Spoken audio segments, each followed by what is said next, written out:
Siempre pensé que las iglesias eran refugios seguros.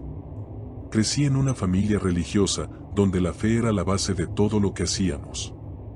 Mi madre solía decir que el sonido de las campanas de una iglesia era el único que podía ahuyentar los males de este mundo. Supongo que por eso, cuando el silencio invadió la iglesia de San Eusebio, supe que algo estaba mal. Todo comenzó una fría tarde de octubre. Llevaba casi un año viviendo en la ciudad cuando me ofrecí como voluntario para ayudar a restaurar el antiguo órgano de la iglesia.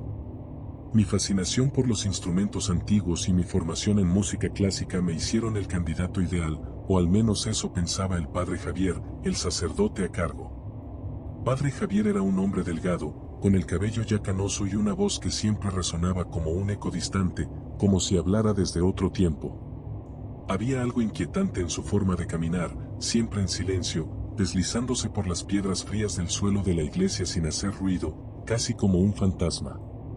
La iglesia misma era un lugar imponente.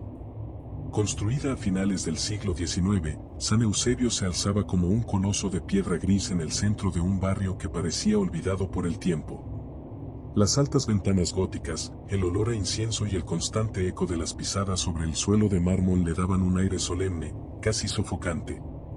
El primer día que entré en la nave principal, sentí un escalofrío recorrer mi espalda.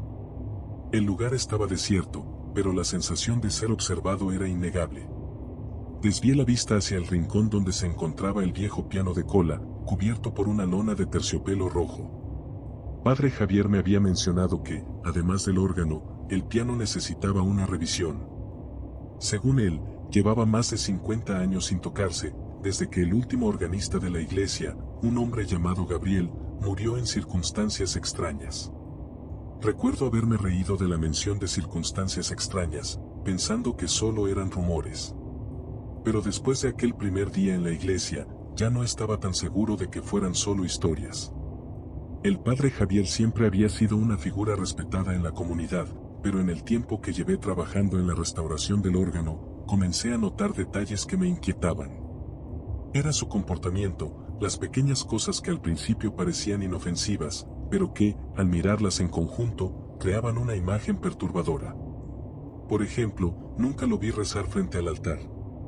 En lugar de eso, lo encontraba en las criptas debajo de la iglesia, aparentemente absorto en antiguas escrituras en latín, con símbolos que no reconocía. A veces, cuando pasaba cerca, lo escuchaba susurrar en un idioma que no entendía. Siempre pensé que era alguna oración arcaica, pero cuando lo mencioné a algunos de los otros voluntarios, me miraron con nerviosismo y dijeron que él nunca rezaba en latín, solo en español. Con el paso de los días, mi curiosidad por el pasado de San Eusebio creció. No podía dejar de pensar en lo que el padre Javier me había contado sobre Gabriel, el último organista. Decidí investigar por mi cuenta. Los registros de la iglesia no mencionaban mucho, solo que Gabriel había muerto en un accidente, pero cuanto más escarbaba, más extrañas se volvían las cosas. Encontré antiguos recortes de periódico que mencionaban desapariciones en la zona durante la época en que Gabriel tocaba en la iglesia. Lo que más me llamó la atención fue que muchos de los desaparecidos habían sido feligreses de San Eusebio, todos vinculados de alguna forma a la iglesia y, más específicamente, al padre Javier. Comencé a notar cambios en la atmósfera de la iglesia. A medida que avanzaba con la restauración del órgano y del piano, el lugar parecía volverse más oscuro, más pesado. A veces, mientras trabajaba en los registros más profundos del órgano, escuchaba un suave tañido de campanas, pero cuando miraba hacia arriba, las campanas de la torre estaban quietas. Una noche, mientras intentaba afinar el piano, el padre Javier apareció de repente detrás de mí, tan silencioso como siempre. ¿Sabes lo que significa este lugar, verdad?, me preguntó, con una sonrisa que no le llegaba a los ojos. Me quedé congelado, sin saber qué responder. San Eusebio fue construido sobre un antiguo terreno sagrado, continuó, caminando lentamente alrededor del piano. Mucho antes de que llegara el cristianismo, este lugar era un sitio de poder, de conexión con fuerzas que van más allá de lo que la gente común puede entender. Me esforcé por mantener la compostura, pero sus palabras resonaron en mi cabeza de una forma inquietante. Sentía que había algo más detrás de su voz, algo que no podía ver, pero que era tangible en el aire entre nosotros. ¿Qué estás diciendo, Padre, pregunté finalmente, intentando sonar casual. Lo que intento decir, dijo mientras se inclinaba sobre el piano, es que este instrumento no fue creado solo para la música. Gabriel lo sabía. Lo entendía. Es por eso que su alma sigue aquí, atrapada, incapaz de encontrar la paz. No sabía si estaba bromeando o si hablaba en serio, pero algo en su mirada me heló la sangre. En ese momento, el piano emitió una nota suave, aunque mis manos estaban lejos de las teclas. Sentí un escalofrío recorrer mi espalda, pero el padre Javier solo sonrió. Pronto lo entenderás, dijo antes de darme la espalda y salir de la sala, sus pasos resonando en el suelo de mármol. Después de esa noche, mi sueño comenzó a llenarse de pesadillas. Soñaba con el sonido de las campanas, pero en mis sueños no anunciaban misas o celebraciones. En lugar de eso, eran toques lúgubres, como un llamado a algo más oscuro. En esos sueños, veía al padre Javier rodeado de sombras, susurrando palabras ininteligibles mientras las paredes de la iglesia se agrietaban y el suelo se abría bajo sus pies, revelando algo infernal. Una noche, mientras me preparaba para cerrar la iglesia, escuché una melodía suave proveniente del piano. Mi corazón dio un vuelco.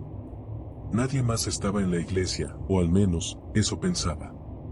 Me acerqué lentamente al instrumento, y allí, sentado en el banco, estaba Gabriel. O al menos, lo que quedaba de él. Su rostro estaba pálido, casi traslúcido, y sus ojos vacíos. Sus manos se movían de manera mecánica sobre las teclas, tocando una melodía que resonaba en el aire como un lamento. Quise gritar, pero mi voz no salió. Entonces, detrás de él, apareció el padre Javier. Le dije que lo entendería, susurró, mientras una sonrisa oscura se formaba en sus labios. No sé cómo logré salir corriendo de la iglesia aquella noche, pero lo hice. Desde entonces, el padre Javier ha intentado contactarme varias veces, pero siempre he evitado responder. A pesar de todo, hay algo que no puedo ignorar.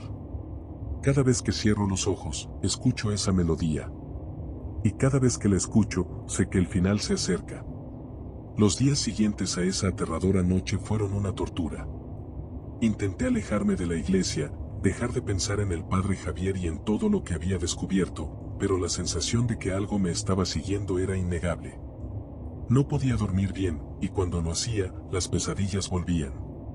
En todas ellas, el piano y las campanas se mezclaban en una sinfonía siniestra, siempre con el rostro desfigurado de Gabriel apareciendo al final, mirándome con esos ojos vacíos, como si estuviera atrapado entre la vida y la muerte. Lo peor de todo era que, cada vez que intentaba hablar con alguien sobre lo que había visto, nadie me creía. Mis amigos decían que estaba estresado, que había pasado demasiado tiempo en la iglesia y que necesitaba descansar. Pero yo sabía que no era eso. Sabía que había algo oscuro, algo más profundo que el simple agotamiento mental. Una tarde, no pude más. Decidí que necesitaba respuestas, y la única forma de conseguirlas era enfrentándome al padre Javier. No sabía qué iba a decirle ni qué pensaba hacer, pero algo en mi interior me empujaba hacia la iglesia. Las campanas, que siempre habían sido un símbolo de paz, ahora eran una llamada a algo mucho más siniestro. Llegué a San Eusebio al atardecer. Las sombras de la iglesia se alargaban, como si las piedras mismas estuvieran vivas y vigilándome. Al entrar, el frío me golpeó de inmediato, a pesar de que afuera hacía calor. El eco de mis pasos resonaba en la nave vacía, y el olor a incienso y humedad me envolvía. El padre Javier estaba allí, de pie frente al altar, pero no estaba solo. Frente a él, el viejo piano, ahora libre de la lona de terciopelo, brillaba bajo la luz tenue de las velas. El sacerdote levantó la vista al verme entrar, una sonrisa torcida apareció en su rostro. Sabía que volverías, dijo, como si todo estuviera predestinado. Di un paso hacia adelante, pero las palabras se quedaron atrapadas en mi garganta. El aire estaba pesado, cargado de algo indescriptible. El padre Javier comenzó a caminar lentamente hacia el piano, sus dedos acariciando las teclas con suavidad, produciendo una melodía discordante que me erizó la piel. Este lugar comenzó, con la misma calma inquietante de siempre, fue consagrado mucho antes de que la iglesia se construyera. No por el Dios que la gente cree conocer, sino por algo más antiguo. Algo que siempre he estado aquí, esperando. Intenté decir algo, pero el miedo me paralizaba. ¿Qué es lo que quieres de mí?, logré balbucear, aunque ya sabía la respuesta. El padre Javier soltó una risa baja, casi inaudible. No soy yo quien te quiere. Es él. Y ahora que lo has visto, no hay escapatoria. De repente, el ambiente cambió. Las luces de las velas comenzaron a parpadear y la melodía del piano se volvió más intensa, como si una mano invisible estuviera tocando junto al sacerdote. Un viento frío recorrió la nave de la iglesia, y las campanas en lo alto de la torre comenzaron a sonar solas, anunciando algo que no quería presenciar. Intenté correr, pero mis pies estaban pegados al suelo. Sentía que el pánico me consumía, mientras las notas del piano se volvían más rápidas, más caóticas, como si estuvieran abriendo un portal a algo oscuro. Fue entonces cuando lo vi. Desde las sombras detrás del altar, una figura comenzó a tomar forma. Primero fueron unos ojos rojos, brillando en la penumbra, seguidos de una silueta alta y esquelética. No era Gabriel. Lo que estaba viendo era algo mucho peor. Él ha venido por ti, susurró el padre Javier, su voz apenas audible sobre el estruendo de las campanas y el piano. Siempre viene por aquellos que interfieren. La figura se movió lentamente hacia mí, su rostro apenas visible bajo un manto de sombras. En ese momento, supe que no había escapatoria. El frío me envolvía, y las notas del piano parecían penetrar directamente en mi mente, entumeciendo cada pensamiento, cada sensación. Cerré los ojos, esperando lo inevitable. Pero, de repente, las campanas dejaron de sonar. El silencio fue absoluto, solo roto por mi respiración entrecortada. Cuando abrí los ojos, el padre Javier ya no estaba. La iglesia estaba vacía, pero la figura seguía allí, avanzando hacia mí. Lo último que vi antes de perder el conocimiento fueron sus ojos, ardiendo como dos brasas en la oscuridad. Desperté en una celda fría, pero algo no estaba bien. Mi cuerpo se sentía pesado, como si algo invisible me estuviera oprimiendo el pecho. Las paredes eran grises y sin vida, pero lo que más me inquietaba era el sonido distante de las campanas, un eco lejano que retumbaba en mi mente, a pesar de estar muy lejos de la iglesia. Intenté levantarme, pero no pude moverme. Era como si mi cuerpo estuviera paralizado. Mi corazón comenzó a latir con fuerza, y mi respiración se volvió agitada. ¿Qué me estaba pasando? Una figura apareció frente a los barrotes de mi celda. Al principio pensé que era uno de los guardias, pero cuando levanté la vista, vi el rostro conocido del padre Javier. Estaba de pie, observándome con esos ojos fríos y sin alma. Ya estás en donde debes estar, dijo en un susurro que apenas rompía el silencio. Pero no te preocupes, esto es solo el principio. Quise gritar, pero mi voz no salió. Mi garganta estaba seca, como si hubiera estado meses sin hablar. El padre Javier se acercó un poco más, y en su mano noté que llevaba un rosario, pero no era uno común. Las cuentas eran negras y brillaban con una luz tenue y maligna. Este lugar no es una cárcel como la que conoces, continuó, con una sonrisa que helaba la sangre. Es una prisión de la cual no puedes escapar, ni en la muerte. Me di cuenta de que no estaba vivo. El pánico comenzó a devorarme. Todo cobró sentido en ese instante, el peso en mi pecho, la falta de aliento, la parálisis. Estaba muerto. Mi cuerpo había quedado en la iglesia, bajo el poder de esa figura oscura que el padre Javier había invocado. Estás atrapado aquí, susurró el sacerdote. Entre el mundo de los vivos y el de los muertos, como castigo por haberte entrometido. El frío me invadió por completo, y mi visión comenzó a desvanecerse. Las campanas resonaron una última vez, fuertes y claras, como una sentencia que sellaba mi destino. El eco de su sonido se fundió con mi último pensamiento, mientras el padre Javier desaparecía en la penumbra, dejándome solo en una celda vacía, en un lugar más allá de la vida y la muerte.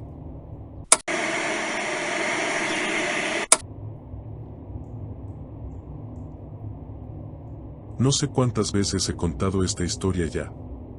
Nadie me cree, obviamente. La gente no quiere creer en las cosas que no pueden ver o tocar, prefieren pensar que lo que pasó fue un accidente. Dicen que soy un monstruo, que me merezco estar encerrado aquí por lo que le hicimos a ese chico. Pero te juro, Y esto no lo digo para justificarme ni para buscar tu simpatía, lo que hicimos esa noche no era más que una broma. Solo queríamos asustarlo. No éramos asesinos. Era Halloween del 2000, ¿te acuerdas cómo era? Las fiestas, los disfraces ridículos, los caramelos, las bromas. Todo el mundo estaba de fiesta, era lo que hacías para encajar, para divertirte. Yo tenía mi grupo de amigos de toda la vida, Andrés, el Flaco, y Leo. Siempre andábamos juntos, planeando cómo pasarla bien o hacerle la vida imposible a alguien más, porque, seamos sinceros, eso era parte de ser adolescente en esos días. Nadie nos detenía, éramos dueños del mundo, o al menos eso pensábamos. Y luego estaba él. Carlos, aunque nunca lo llamábamos así. Para nosotros era la rata. ¿Por qué? Porque era callado, porque siempre se metía en su pequeño rincón y trataba de desaparecer. No era popular, no tenía amigos, y en general, a nadie le importaba. Al principio, solo lo molestábamos por diversión, lo típico, empujones en los pasillos, comentarios estúpidos en clase. Pero ese Halloween, decidimos que haríamos algo diferente, algo grande. Íbamos a asustarlo como nunca antes lo habíamos hecho. Y entonces se nos ocurrió la peor idea posible, un ritual de invocación. Lo encontramos en una de esas viejas páginas web de lo oculto. ¿Te acuerdas de esos sitios que tenían GIFs horribles y textos parpadeantes? Era todo lo que circulaba por la red en esos días, lleno de supersticiones y tonterías que nadie tomaba en serio. La página decía que podías hacer un pacto con un espíritu y que, a cambio de algo pequeño, podías pedir un deseo. Sonaba perfecto. Claro que no creíamos en eso, pero pensamos que sería la broma perfecta para aterrorizar a la rata. Lo convenceríamos de que habíamos invocado algo real, algo que venía por él. Nos reunimos en la casa abandonada que estaba a las afueras del pueblo, ese sitio donde todos los chicos del colegio decían haber visto fantasmas, pero que en realidad solo estaba lleno de grafitis y escombros. Carlos, por supuesto, no tenía ni idea de lo que iba a pasar. Le dijimos que lo habíamos invitado porque queríamos incluirlo en nuestro grupo, que íbamos a hacer algo genial en Halloween. No puedo olvidar la cara que puso, la emoción en sus ojos.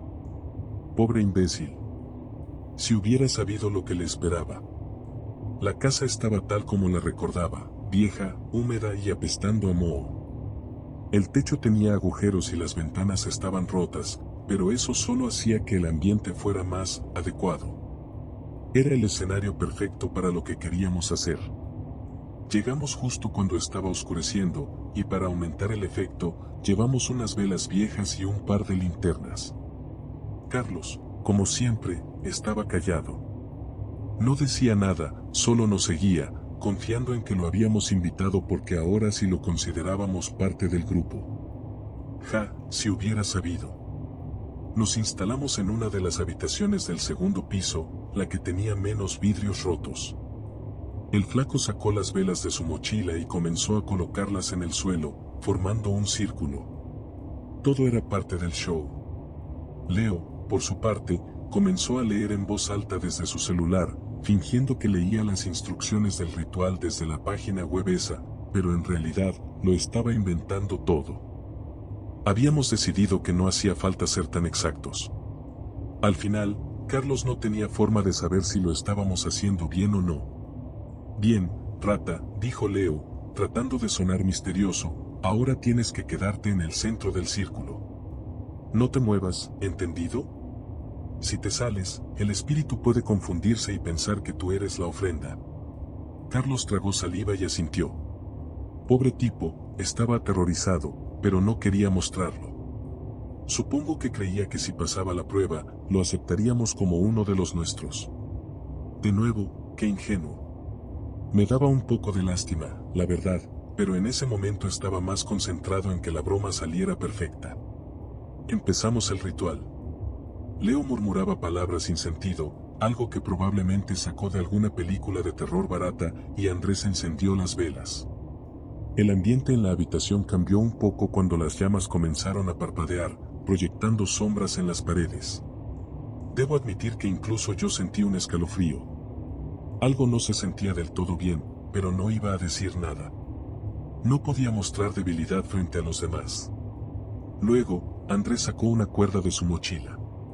La habíamos traído para darle el toque final a la broma. Ataríamos a Carlos por unos minutos, lo dejaríamos solo en la casa y lo asustaríamos haciéndole creer que el espíritu había venido por él. Nada más. Pero cuando la cuerda apareció, Carlos comenzó a agitarse. «Oye, ¿qué es eso?», preguntó, dando un paso atrás. Esto no era parte del trato, ¿verdad? «Relájate, rata», le dije, tratando de sonar calmado, aunque por dentro me incomodaba que empezara a dudar. «Es solo para hacerlo más real. Si no lo hacemos bien, no va a funcionar». «¿No quieres que funcione?». Su cara estaba pálida. Claro que no quería que funcionara, pero estaba atrapado. Si se echaba para atrás, sería el cobarde del grupo, el que nunca se atreve a nada. Nos quedamos mirándolo fijamente, y, al final, como lo esperábamos, bajó la cabeza y dio un paso hacia el centro del círculo. «Eso pensé», murmuró Leo, sonriendo de lado. Lo atamos de pies y manos, pero no muy fuerte. Solo lo suficiente para que no pudiera moverse rápido. Y entonces, dejamos de hablar. El ambiente se volvió pesado, denso, como si de verdad estuviéramos haciendo algo que no deberíamos. No sé si los otros lo sintieron también, pero yo estaba empezando a querer que esto terminara rápido. Las sombras en las paredes parecían moverse de una manera extraña, y las velas parpadeaban más de lo normal. «Ya está hecho», dijo Leo en un tono solemne, como si acabara de sellar el destino de alguien. «Ahora tenemos que dejar que el espíritu lo juzgue». Nos reímos. Bueno, Leo y Andrés se rieron. Yo intenté, pero mi risa sonaba forzada. Algo no estaba bien. Levantamos nuestras mochilas y apagamos las linternas, dejando a Carlos solo en la oscuridad, con las velas como única fuente de luz. La idea era volver unos minutos después y soltarlo, para que pensara que lo habíamos dejado a merced de algo durante un rato. Sería el susto de su vida, y se convertiría en leyenda entre los chicos del colegio. Pero mientras bajábamos las escaleras, escuché algo que hizo que me detuviera en seco. Un susurro. ¿Escucharon eso?, pregunté, volviéndome hacia Leo y Andrés. ¿El qué?, dijo Andrés, encogiéndose de hombros. No seas gallina, hombre. Vamos, lo asustaremos un rato más y luego lo sacamos. Pero el susurro volvió. Esta vez más fuerte, más claro. No era solo mi imaginación. Parecía que alguien, o algo, estaba murmurando desde el piso de arriba. Chicos, en serio, escuchen, insistí, mi voz sonando más tensa de lo que me gustaría admitir. Leo me miró con una mezcla de burla y fastidio. No empieces con tus tonterías, tío. Es solo el viento o alguna rata. Relájate. Nos dirigimos hacia la puerta principal, pero antes de que pudiéramos salir, un ruido fuerte resonó desde el segundo piso. Un golpe seco, como si algo pesado hubiera caído. Todos nos congelamos. ¿Qué demonios fue eso?, preguntó Andrés, con una voz mucho menos segura que antes. Leo ya no tenía esa sonrisa arrogante. Sin decir nada, empezó a caminar hacia las escaleras, y aunque no quería, lo seguí. El ambiente estaba más frío, y las velas en el piso de arriba apenas iluminaban el corredor. Subimos lentamente, cada paso resonando en la vieja madera. Cuando llegamos a la puerta de la habitación donde habíamos dejado a Carlos, el silencio era absoluto. No se escuchaba nada, ni un murmullo, ni un movimiento. Solo el crepitar de las velas. Empujé la puerta, y ahí estaba Carlos. Pero algo estaba terriblemente mal. Carlos seguía en el centro del círculo, pero su cara estaba completamente diferente. Ya no tenía esa expresión de miedo mezclada con esperanza. No, ahora sus ojos estaban abiertos de par en par, como si hubiera visto algo imposible de comprender. Su boca estaba entreabierta, pero no emitía ningún sonido. Era como si estuviera en shock, completamente paralizado. Sentí un nudo en el estómago. «Carlos», dije en voz baja, acercándome a él. «¿Estás bien, bro?». No respondió. Solo se quedó ahí, mirando a la nada. Leo y Andrés se acercaron detrás de mí, pero nadie dijo nada. Todos sentíamos lo mismo, algo estaba mal. Esto ya no era una broma. Vamos, tío, suéltalo, dijo Andrés, intentando sonar relajado, aunque su voz temblaba. Me agaché y comencé a desatar las cuerdas. Mis manos temblaban. El ambiente en la habitación era sofocante, y las sombras en las paredes parecían alargarse, moverse como si estuvieran vivas. Justo cuando solté sus muñecas, Carlos se desplomó en el suelo, como si sus piernas hubieran perdido toda la fuerza. «¡Carlos!», gritó Leo, pero él no reaccionó. Lo levantamos entre los tres, tratando de que se pusiera de pie, pero era como cargar a un muñeco de trapo. Lo sacamos de la casa lo más rápido que pudimos, y en cuanto cruzamos la puerta, el aire se sintió un poco más ligero. El camino de regreso al coche fue un infierno, ninguno de nosotros hablaba. Carlos seguía en shock, con los ojos perdidos, como si algo en su mente se hubiera roto para siempre. Cuando llegamos al coche, lo metimos en el asiento trasero y nos quedamos unos minutos en silencio, tratando de procesar lo que había pasado. Nadie se atrevía a decir lo obvio, la broma había salido mal.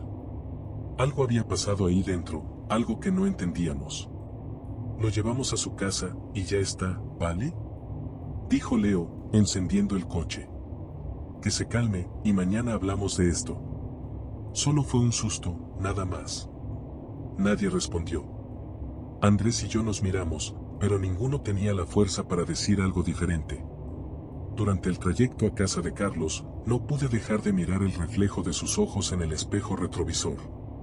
Seguía con esa mirada vacía, como si algo le hubiera quitado la vida. Y lo peor es que, en ese momento, no sabíamos lo que estaba por venir. Lo dejamos en su casa, lo llevamos hasta la puerta, y su madre salió corriendo cuando lo vio en ese estado. Le dijimos que se había sentido mal, que probablemente había comido algo en mal estado. No sé si nos creyó, pero nos dejó ir sin hacer demasiadas preguntas. Pensamos que ahí terminaba todo. Que al día siguiente, Carlos volvería al colegio, un poco molesto tal vez, pero todo seguiría como siempre. Nos equivocamos. Al día siguiente no apareció en clase. Tampoco el siguiente. Cuando finalmente lo vimos de nuevo, 2 semanas después, ya no era el mismo. Caminaba como un fantasma, siempre cabizbajo, sin hablar con nadie. Y lo peor es que cada vez que pasábamos cerca de él, sentíamos esa misma sensación extraña, como si una energía oscura lo rodeara. El flaco dejó de molestarlo por completo, y Leo, aunque intentaba actuar como si no le importara, también lo evitaba. Las semanas pasaron, y empezamos a notar algo extraño. Cosas raras le empezaron a pasar a la gente que estaba cerca de Carlos. Primero fue Leo. Un día, mientras volvíamos del colegio, su coche derrapó en una curva y se estrelló contra un poste. Sobrevivió, pero quedó con una pierna rota y tuvo que pasar semanas en el hospital. Nadie entendió cómo había pasado, el camino estaba seco, y él no iba rápido. Fue raro, pero intentamos no pensar mucho en eso. Después le tocó a Andrés. Se cayó de las escaleras en su casa, un accidente absurdo, pero se rompió un brazo y varias costillas. Empezaba a parecer que algo nos estaba castigando, pero ninguno quería decirlo en voz alta. Y luego, luego fui yo. Una noche, mientras estaba solo en mi cuarto, escuché un susurro. No en mi cabeza, no en mi imaginación. Era real, venía desde el rincón más oscuro de mi habitación. Me quedé paralizado, igual que Carlos esa noche. Era el mismo maldito susurro que había oído en la casa abandonada. Lo ignoré, traté de convencerme de que estaba loco. Pero los susurros continuaron, día tras día, cada vez más fuertes, cada vez más cerca. El miedo me comía por dentro. Sabía que tenía que hacer algo, pero no sabía qué. Entonces, decidí enfrentar a Carlos. Necesitaba respuestas. Fui a su casa una noche, me planté frente a su puerta y toqué el timbre. Su madre me abrió, pero cuando le pedí hablar con él, me miró como si hubiera dicho una locura. ¿Carlos está? No sé dónde está. Se fue hace días, y no he sabido nada de él. Me quedé helado. Se había ido. Carlos había desaparecido sin dejar rastro. Nadie lo había visto desde hacía días. Pero en ese momento entendí que no estaba huyendo de nosotros, ni del colegio. Estaba huyendo de algo mucho peor. Las cosas siguieron empeorando. Los susurros en mi casa se volvieron gritos, y empecé a ver sombras moviéndose por el rabillo del ojo. Ya no dormía. No podía comer. Sabía que lo que le hicimos a Carlos esa noche había desencadenado algo que no entendíamos, algo que no iba a detenerse hasta que todos pagáramos por lo que habíamos hecho. Una noche, cuando ya no podía más, me entregué a la policía. No les conté toda la historia, claro. Solo dije que habíamos hecho algo malo, y que Carlos había desaparecido por nuestra culpa. No me creyeron, pero me arrestaron de todos modos. Pensaban que estaba drogado o que tenía problemas mentales, pero al final, me encerraron. Y aquí estoy, en esta celda, contándote la historia. No me importa si me crees o no. Sé que tarde o temprano, lo que sea que despertamos esa noche vendrá por mí. Por Leo. Por Andrés. Por todos. Tal vez ya haya encontrado a Carlos.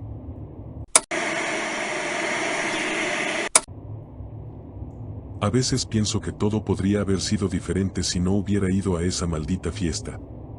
Mira, no era la primera vez que organizaban algo en esa vieja casa a las afueras de Gary, Indiana.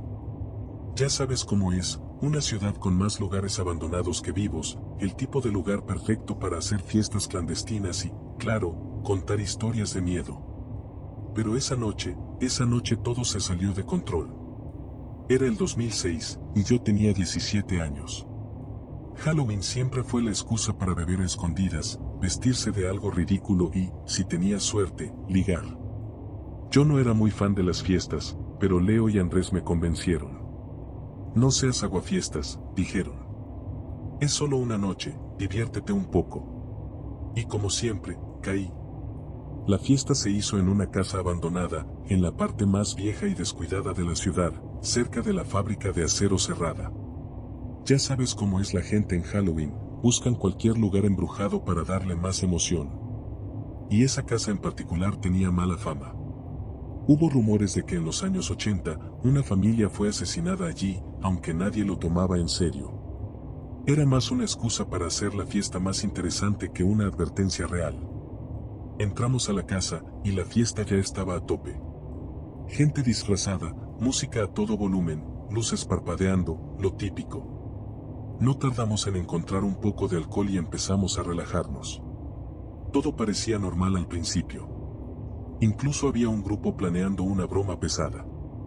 Querían asustar a los que llegaran más tarde, pero lo que no sabíamos era que esa broma sería el detonante de algo mucho más oscuro. A eso de la medianoche, alguien sugirió hacer un ritual en el sótano. Ya sabes, la típica tontería de invocar fantasmas, pero lo que hicieron fue encerrar a uno de los chicos, a Sergio, en una habitación oscura.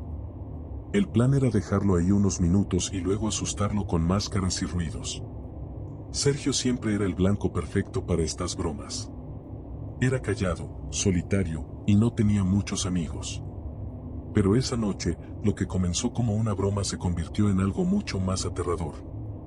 El sótano era lo peor de la casa, oscuro, húmedo y lleno de escombros. Cuando llevamos a Sergio ahí, él no dijo nada, solo se dejó llevar. Supongo que estaba acostumbrado a ser el blanco de las bromas. Uno de los chicos encontró una vieja puerta que llevaba a lo que parecía una bodega, con muebles viejos apilados y cajas de madera podridas.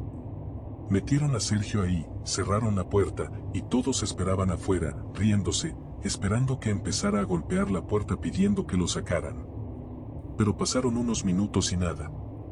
Ningún ruido, ninguna queja. Solo silencio. Al principio, pensamos que Sergio estaba intentando aguantar, como si no le importara la broma. Pero después de un rato, la risa empezó a desvanecerse. No había ni un solo sonido que viniera de la bodega. Uno de los chicos, Matías, golpeó la puerta para asustarlo más. «¡Hey, Sergio! ¿Te estás escondiendo o qué?» Silencio total. Ahí fue cuando empezó la incomodidad. Matías abrió la puerta de golpe, esperando encontrar a Sergio sentado en una esquina o escondido detrás de una pila de cajas, pero la habitación estaba vacía. Todos nos miramos confundidos. ¿Dónde carajos está?, preguntó Leo, encendiendo la linterna de su teléfono. Buscamos por todos lados, revisamos detrás de los muebles viejos y dentro de las cajas. Nada. Sergio había desaparecido. Debe estar escondiéndose en algún lado, dije, tratando de sonar tranquilo, pero ya empezaba a sentir esa incomodidad en el estómago. No había forma de que hubiera salido sin que lo viéramos. Y entonces, de repente, escuchamos un ruido fuerte desde el piso de arriba, como si alguien hubiera derribado una mesa o algo así. Debe estar arriba, dijo Andrés, aunque no parecía muy convencido. Todos subimos corriendo, pensando que tal vez Sergio había encontrado una forma de escapar del sótano sin que nos diéramos cuenta. Pero cuando llegamos al salón principal de la casa, no había rastro de él. Solo la música y las risas de los demás en la fiesta, que seguían como si nada raro hubiera pasado. Nos dividimos para buscarlo, algunos revisaron los otros cuartos y otros salieron a los alrededores de la casa. Yo fui con Andrés al segundo piso, revisando las habitaciones vacías. Cada puerta que abríamos parecía más fría y oscura que la anterior. Y en ese momento, empezamos a escuchar algo, un susurro, casi imperceptible, como si viniera de las paredes. ¿Escuchaste eso?, le pregunté a Andrés, con un nudo en la garganta. Sí, respondió él, pero su cara estaba pálida. Esto ya no es divertido. Lo que fuera que estuviera pasando, ya no parecía una broma. Tratamos de gritar su nombre, pero nuestras voces se sentían sofocadas, como si las paredes de la casa las absorbieran. Empezamos a ponernos más nerviosos, pero antes de que pudiéramos decir algo, escuchamos un grito. Era Matías, y venía desde el primer piso. Bajamos corriendo de inmediato, y cuando llegamos al salón principal, lo vimos. Matías estaba parado frente a la puerta del sótano, con los ojos abiertos como platos. Sergio, está abajo, dijo, con la voz temblando. Pero no está solo. Cuando Matías dijo eso, todos nos quedamos paralizados. ¿Cómo que no está solo?, preguntó Leo, pero Matías no podía dejar de mirar hacia la oscuridad del sótano. Fue entonces cuando escuchamos algo más, pasos. No eran los pasos ligeros y nerviosos de alguien como Sergio, eran lentos, pesados, como si alguien o algo estuviera caminando deliberadamente hacia nosotros desde el fondo del sótano. ¿Quién está ahí?, gritó Andrés, pero nadie respondió. En ese momento, alguien apagó la música, y la casa se quedó en un silencio absoluto. Todos los que estaban en la fiesta empezaron a notar que algo no andaba bien. Nadie se movía. Los pasos seguían subiendo lentamente por las escaleras del sótano, uno a uno. El crujido de la madera bajo esos pasos se volvía insoportable. Cada segundo que pasaba sentía que me iba a volver loco. Matías retrocedió unos pasos, y Andrés y yo nos acercamos a la puerta del sótano. Sergio, si es una broma, ya basta, grité, tratando de sonar valiente, pero mi voz sonaba hueca en el eco de la casa vacía. Y de repente, todo se detuvo. Los pasos cesaron en el último escalón. La puerta del sótano estaba abierta de par en par, pero no podíamos ver nada más allá de las sombras. Andrés encendió su linterna y la apuntó hacia el hueco, y ahí lo vimos. Era Sergio, parado en el último escalón. Tenía la cabeza gacha, y su ropa estaba cubierta de polvo. Pero lo que más me asustó fue su cara. Estaba pálido, con los ojos abiertos, pero no decía nada. Solo nos miraba, sin parpadear, como si no nos reconociera. Sergio, dije, con la voz temblando. Pero no respondió. En lugar de eso, dio un paso adelante, y cuando lo hizo, pudimos ver algo más. No estaba solo. Detrás de él, apenas visible en las sombras, había otra figura. Era más alta, más delgada, y no tenía rostro. Solo una silueta oscura que se movía como si flotara detrás de él. Leo fue el primero en reaccionar. ¡Corre!, gritó, y sin pensarlo dos veces, todos salimos disparados hacia la puerta principal. El caos se apoderó de la casa en un instante. La gente gritaba, tropezaba, y algunos incluso saltaron por las ventanas para escapar. Yo no podía dejar de mirar hacia atrás mientras corría, pero cada vez que lo hacía, veía a Sergio parado en la puerta del sótano, inmóvil, con esa cosa detrás de él. No recuerdo cómo llegamos al auto. Todo pasó tan rápido. Cuando finalmente arrancamos, la casa se quedó en el retrovisor y nadie dijo una palabra durante todo el camino de regreso. Mientras huíamos de la casa, esa imagen seguía grabada en mi cabeza, Sergio parado ahí, como una marioneta, y detrás de él esa figura, esa cosa que parecía no pertenecer a este mundo. A pesar de lo rápido que nos fuimos, no podía dejar de pensar en lo que realmente habíamos visto. La oscuridad de la carretera no ayudaba. Todo parecía más tenebroso de lo normal, como si la sombra de esa figura nos estuviera siguiendo incluso después de haber dejado la casa. Esa noche, apenas pude dormir. Cada vez que cerraba los ojos, veía a esa cosa sin rostro. No tenía una forma definida, pero sus movimientos eran antinaturales, como si flotara, sin hacer ruido, pero al mismo tiempo, sentía su presencia pesando sobre el aire. Me despertaba en medio de la noche sudando frío, convencido de que estaba en la esquina de mi habitación, observándome. Los días siguientes, nadie quería hablar de lo que había pasado. Todos los que estuvimos ahí, en esa casa, intentábamos seguir con nuestras vidas como si nada hubiera pasado. Pero el problema era que Sergio no apareció al día siguiente, ni al otro. Sus padres comenzaron a preguntar por él, y fue cuando todo estalló. Al principio, nadie se atrevía a decir la verdad. ¿Qué íbamos a decir? Oye, vimos a una cosa sin cara llevárselo. Sonaba ridículo, como una película mala de terror. Así que nos mantuvimos callados, al menos hasta que la policía fue a investigar la casa. Escuché los rumores en la escuela.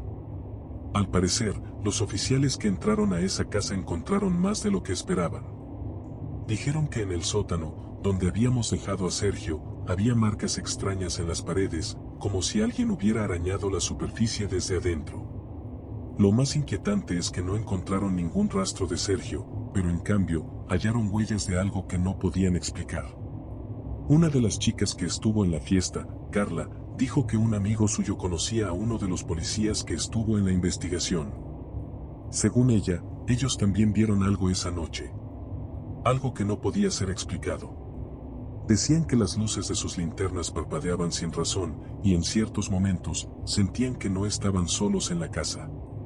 El oficial, al parecer, renunció después de esa noche, completamente perturbado por lo que había visto. Con el tiempo, la desaparición de Sergio dejó de ser noticia, y la policía cerró la investigación.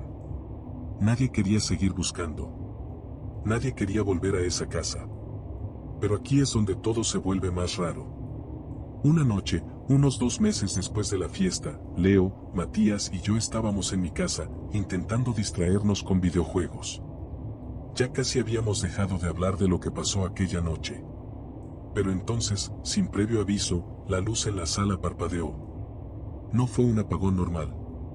Fue como si algo hubiera interferido con la electricidad, algo cercano. Matías intentó hacer una broma al respecto, pero no lograba ocultar su nerviosismo. Debe ser la instalación, viejo. Esta casa es vieja, dijo Leo, tratando de sonar despreocupado, pero se le notaba la tensión en la voz. Y en ese momento, escuchamos algo. Un golpe. Fuerte. Viniendo de la puerta del frente. Nos quedamos paralizados. Nadie se atrevió a levantarse para revisar. Otro golpe. Esta vez más fuerte.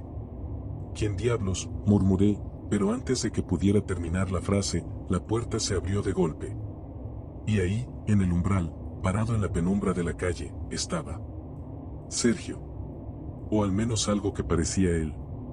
Su cara estaba completamente cubierta de sombras, pero lo que más me impactó fueron sus ojos. Eran 2 pozos vacíos, oscuros, sin vida. Y detrás de él, en la calle, esa figura, la figura oscura que habíamos visto en la casa. Se movía de manera inhumana, como si no tuviera huesos, deslizándose detrás de Sergio, acechándonos. El shock de ver a Sergio parado en la puerta, con esa cosa detrás de él, fue como un golpe directo al pecho. Todo lo que había tratado de enterrar en mi mente volvió de golpe. Leo fue el primero en reaccionar, retrocediendo lentamente hacia el pasillo. Esto no está pasando, murmuraba, pero los ojos vacíos de Sergio seguían fijos en nosotros, y esa figura, esa sombra sin rostro, parecía moverse más cerca cada vez que parpadeábamos. Sergio, intenté decir, con la voz apenas audible, esperando que fuera alguna especie de broma retorcida. Pero cuando sus labios se movieron, no salió ningún sonido. Fue como si la figura detrás de él le hubiera robado el habla, su alma, todo lo que lo hacía humano. En ese momento, Matías hizo lo que ninguno de nosotros esperaba. Gritó y corrió hacia la puerta. «Esto se acabó», gritó, intentando empujar a Sergio fuera del camino, como si el contacto físico pudiera romper el hechizo de esa pesadilla. Pero en cuanto lo tocó, Sergio se desplomó al suelo como una marioneta sin hilos. Lo que alguna vez fue nuestro amigo estaba vacío. La figura oscura avanzó, y sentí como si el aire se volviera pesado, opresivo. Algo en mi interior me gritaba que no había escapatoria. Leo y yo nos lanzamos tras Matías, salimos corriendo por la puerta, dejando a Sergio tirado en el suelo, y a esa cosa detrás de nosotros. No nos detuvimos hasta que llegamos al auto de Matías, acelerando sin rumbo, sin decir una palabra, solo escuchando el sonido de nuestros corazones latiendo en los oídos. Después de esa noche, todo cambió. Nos distanciamos. Nadie quería hablar de lo que había pasado. Era como si estuviéramos condenados por lo que habíamos hecho, por haberle hecho esa broma a Sergio en esa casa maldita. Pero lo peor fue lo que vino después. Una semana más tarde, la policía nos encontró. No por Sergio, no porque alguien lo hubiera reportado como desaparecido nuevamente, sino porque Matías fue arrestado. Dicen que lo encontraron fuera de una tienda, gritando, fuera de sí, diciendo que la sombra lo estaba siguiendo. Lo metieron a la cárcel por alteración del orden público, pero cuando fui a visitarlo, Matías ya no era el mismo. «Está en todos lados», me susurró cuando fui a verlo. «No puedes escapar de ella. No importa dónde estés». Intenté calmarlo, decirle que solo estaba en su cabeza, que todo era un mal sueño. Pero no me escuchaba. Estaba convencido de que la figura oscura lo estaba acechando desde esa noche, y lo peor es que, en el fondo, yo también lo sentía. Unos días después, me enteré que Matías se había colgado en su celda. La culpa me golpeó como una ola. Todo por una maldita broma. Todo porque no supimos cuándo parar. Leo dejó la ciudad poco después. No hablamos desde entonces. Y yo sigo aquí, viviendo con el peso de lo que hicimos, esperando cada noche a que la sombra venga por mí también. Porque, al final, eso es lo que hace. Te sigue.